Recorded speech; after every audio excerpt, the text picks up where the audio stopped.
Hi, good morning. It's nice, cold, sunny morning or rather afternoon here in Toronto, and we're your hosts, Nabil and Yawer. I'm Yawer, he's Nabil, of Cambrian Explosion, your favorite podcast. And we wanted to talk a little bit today about the recent Ontario provincial elections here in Canada, because that happened very quickly and things seem to have stayed as status quo on the surface, but I feel like a lot of there's been a kind of a bit of a reshuffling of the political spectrum here in Ontario. So I wanted to ask you, Nabil, because I think you've been following this much more closely, right? Yeah, I think it's very interesting. The speech from Doug Ford at the end really sounded like not only did he win, but he's vying for the prime ministership of Canada. And with the federal elections coming up, it might not be that bad of an idea for him. I mean, he just won the most populous province in Canada, and so he is very, very well set to actually make that claim above Pierre. But I'm pretty sure that the Conservatives will have this little bit of a dilemma, therefore, going into the election between two very strong personalities into the federal elections, strong personalities vying for the prime minister slot. And I thought that was for me the most interesting takeaway from the elections. And that is based on a few other observations around where the Liberal Party and the NDP stand right now. But to me, it was a very interesting election because the setup is literally like a roll call for the federal elections, right? It gives you a very good sense of where each party is from a federal election point of view. And with what Trump is doing across the border, both the Ontario provincial elections and the federal elections matter. And I think Doug Ford is doing a good job in positioning himself for over there. Okay, I think we have you actually got right into it, but I think we have a fairly good structure for to cover this this political reshuffling that's been going on. Let's talk about like you already started this, but let's talk about what's happened with the Conservative Party, the Ontario Conservatives, and the Federal Conservative Party of Canada. So at the Ontario level, Doug Ford just got another big win with a modest voter turnout, but higher than last time, which surprised some people because people had thought that due to the winter conditions and snow and all that stuff, there would be lower turnout. But there was actually about 45% turnout, if I remember correctly. So not actually that low, modest, but actually fairly good given the circumstances Hmm. and the snap election. And Doug Ford just got delivered a new mandate. He's been riding high, especially with presenting himself as a uh, like the strong defender of Ontario against the chaotic policies of President Trump, actually, which we have been covering for a couple of episodes now. Last episode, we talked about President Trump's recent actions, but in terms of Ontario Conservatives, Doug Ford, um, what do you make of like it seems to me like he's really capitalized on like casting himself as a fighter. He has, I think, the when I was sitting with the NDP people, so I attended the party election night for the NDP in my local riding. Mhm. Um, and it was very interesting to see the observations that other people had, particularly stalwarts who have been following politics for a long, long time, had about the Ford family in general. Mhm. They are very smartly positioned for elections, and Doug Ford, Rob was considered the smarter of the two, but Mhm. um, Doug Ford is smart. He's also got a lot of personal charisma. When he walks into a room, the way that he smiles, the way that he talks to Mhm. people, it Mhm, does make a difference. So if he shows up at different places, and which he did, a bunch of mhm, people told me he came to their schools, he came to their, mhm, different offices. It makes a difference on people in terms of his personal charisma. On top of that, I mhm, felt that the conservatives on a provincial level got a lot of a boost because of uh-huh, Trudeau. People just didn't want to uh-huh, vote liberal because people didn't right, want to tell the liberal party things are okay. The, you know, right, some a year and a half ago, elections, local riding elections happened, and mhm, the Liberal Party lost to the Conservatives from places where they had not lost in over 40 years.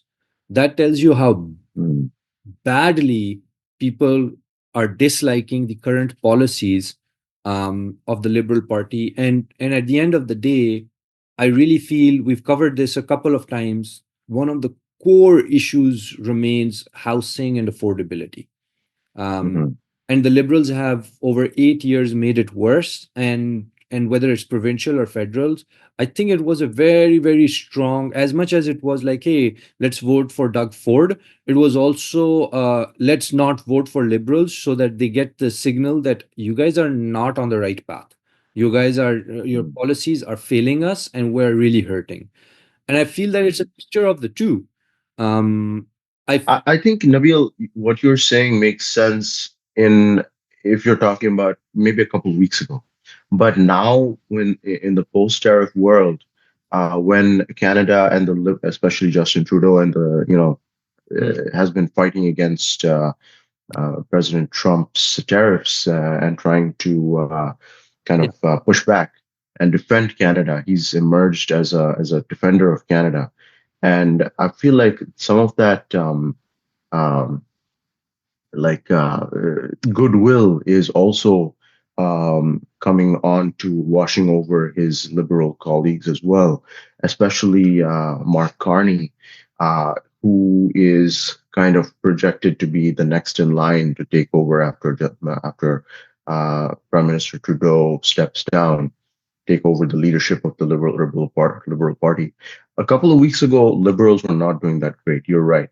Conservatives and Pierre Poilievre Yeah. had them really like up against a wall because you're Yeah. destroying the country, blah blah Also, blah, all that stuff. also keep in mind, Doug Ford was also exploiting the same issue. He's presented himself on the same with the Ontario Doug tariffs. Ford, yeah, for sure. Yeah. He's very well, and I was just saying this. He's positioned himself really well as the defender of Ontario, the bulldog of Ontario, Yes. to fight for Ontarians. But Justin Trudeau also has been in all of these negotiations with President Trump and fighting for Canada as a whole. Uh, he's said that he's worked closely with the provincial premiers, set up deals with I think what he said 11 out of the 12 provinces, and to have a matching response so that they're united on all fronts against the tariffs. So all of this, he's been very, very publicly visible recently, and I think this has given him a like a fairly good approval boost in the eyes of the public. Because he's been perceived as standing up for Canadians. I follow what you're saying. I agree with what you're saying. I think the real question then ends up being, with a party leadership change happening, is Mhm, this enough? Is this mhm, enough? Or, I mean, keep in mind that what, as you mentioned as well, during the provincial elections, people were not happy with the liberals. They did not vote liberal, and we can see mhm, that in the stats. The mhm, question really ends up being: Is what Trudeau doing enough? And on top of that, will that carry over to the next person in line? You said Mark Kearney, but mhm. there is infighting within the Liberal Party right now to find out who the actual next person is. Sure, he's the front runner, but there are other people also vying, and that leaves a party. Christopher Freeland, sure.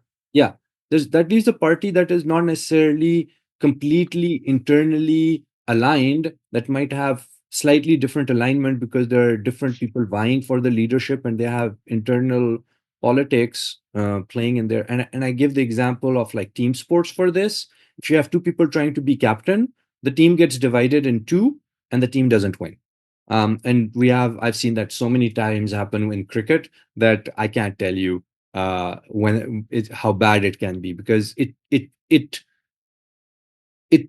changes the focus of the people running from um, running against the opponent in another party to running against each other, and it might not give the Liberal Party enough time to plan their position statements for the federal elections. So that's kind of, Well, I think, the fear that. that's sure, but that's kind of like the price you pay for having a robust democracy, right? Like you have to have competition, uh, Absolutely. so that you have to show that you are robustly competing.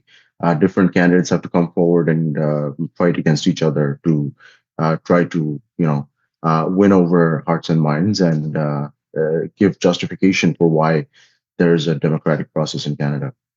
Absolutely, and I think that leads into where the NDP is, because the NDP, being the third party and this being the multi-party system in Canada that we have, actually in one way is really well positioned to make gains. I don't know if they will be able to do it. That's a separate question. But looking at it from if I was Jagmeet, I would go into the federal election saying, look, housing issue not solved by the liberals, so and so issue not solved by the liberals, dental care, pharma care issue, we brought the dental care and pharma care plans into effect, so therefore not solved by the liberals, solved by the NDP, so give us more seats.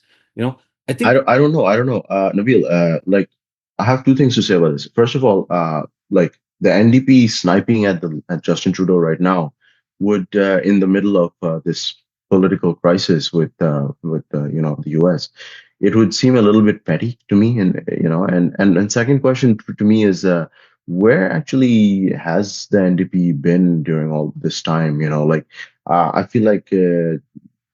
Jagmeet Singh has been mostly tweeting and on social media, but I don't know that I don't see him doing anything really noteworthy to help in this fight. Or right now, I think all Canadians are very like pissed off and very like concerned about this tariff situation and the economic uncertainty, job losses. I, I, Where is the NDP in all this? Yeah, yeah. I follow what you're saying. Let me ask you a couple of questions. So first, on the NDP piece, I'm agreed with you that they're not necessarily there. I'm saying this is what Jagmeet Singh should be doing. He has an Mm, opportunity to do this, where he positions himself very strongly against the Liberal Party. I think there's also an underlying assumption in what you just said, is that, which I think a lot of people have, is that Conservative or Liberal Party is equal to Canada. I mm, don't think, the way I think about it is, the mhm, Liberal Party is the cause of the issues around that we are having with Trump. It's not that they are presenting us just a mm, strong face. No, it's beyond that. Part of the reason that Trump is doing what he's doing is to make sure that the Liberal Party gets kicked out and you have mm, a more favorable, conservative focused government in Canada. I think that that's genuinely what Trump is trying to achieve, and I think that, where if you come from a liberal party mindset, you are absolutely right in what you're saying. Or the Liberal Party is presenting a very strong face. But if you come from a conservative mindset, and I do follow conservative channels, um, mhm. they say that you have to present a strong face because that's what Mm. Doug Ford is doing. But there's a Yeah. large population base that doesn't agree with being the 51st state, but does agree with a Mm. lot of the policies that are being put in the US. Keep in mind that there's also a very strong popular movement in Canada, just like there was in the US, um, Yeah. linking all the way back to COVID and the truckers movement and what was happening over there. There is a strong conservative Freedom Convoy. Yeah. freedom convoy. There's a strong conservative movement. And if you go talk to those people who are part of that movement and who evangelize Sure. from that perspective, Trudeau isn't the answer. What Trudeau is Mhm. doing, or what the Liberal Party is doing, is peanuts after leading us for 8 years in the wrong direction. So I Mhm. agree with you. There are people who are going to be Liberal Party, people who would have been gone into the provincial elections going like, hey, Mhm. I don't want to vote for the Liberals, but might have changed their mind Mhm. for the federal. But to Mhm. me, the real question is how many? Is it a Mhm. shift of, like, look at the provincial elections? Is it 50% shift? Is it a 30% shift? Is it going to be a Mhm. 50%, 30% shift into the federal elections? That's going to make or break the elections, in my opinion, in one way or the other, right? So, How did the NDP do in the provincial election in Ontario? NDP has been traditionally pretty strong, right? The NDP has the official opposition so, status. so NDP is the official opposition in Ontario again. Mhm. It did pretty okay as compared to the Liberals, who actually um, lost votes, lost seats, lost Yeah, votes. The yeah, yeah, NDP did lost some as well, but it wasn't as bad as the Liberals. Keep in mind, a lot of people view the NDP as liberal light, yeah, yeah, and yeah. it wasn't. Now, Go ahead. here's another question for you. Isn't Ontario kind of supposed to be the stronghold of the Liberals, or where are the Liberals supposedly the strongest among the provinces? That's the reason why I started with Doug Ford Yeah, is positioning himself, because yes, yeah, Ontario is not only the strength of the Liberals, it's also the right, most populous um, right.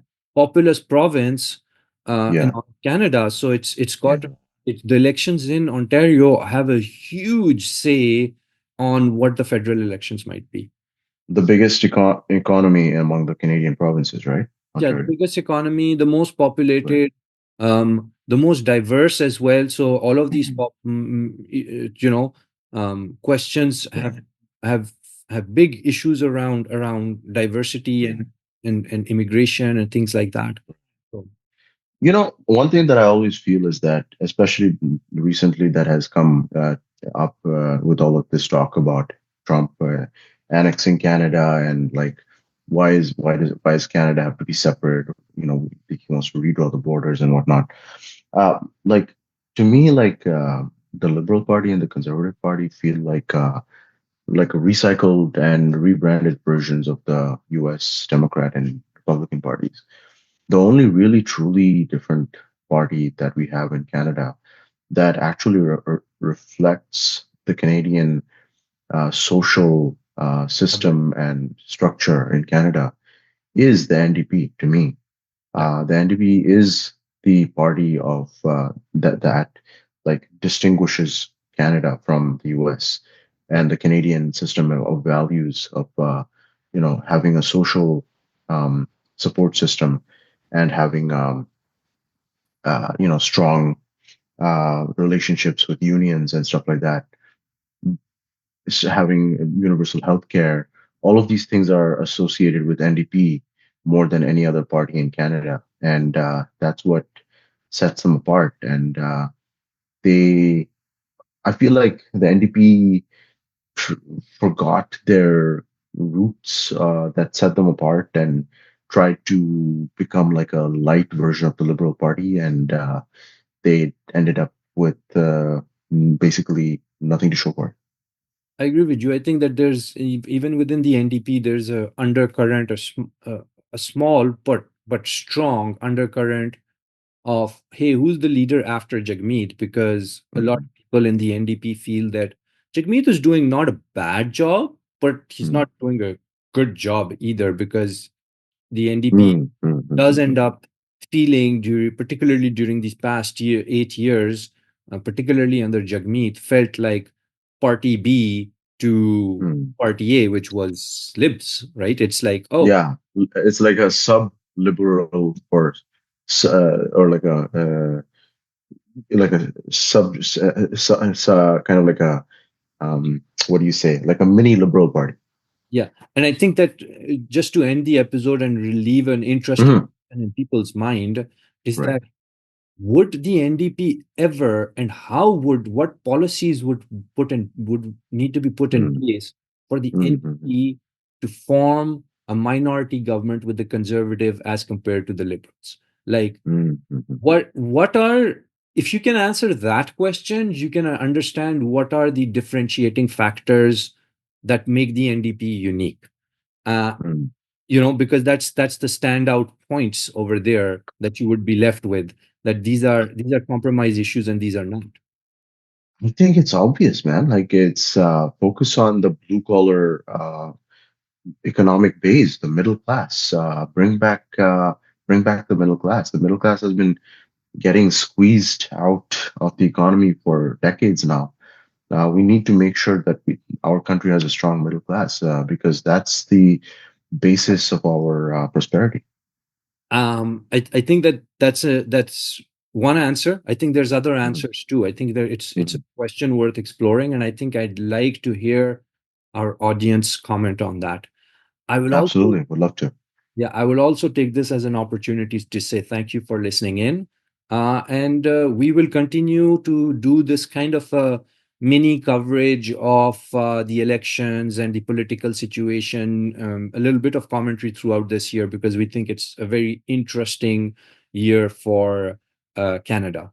With It's certainly, yeah, it's going to impact all of us. So we all want to know what's going on. All right. Thank you very much. Thanks for listening in. Talk to you guys soon. Thank you. All right, take care.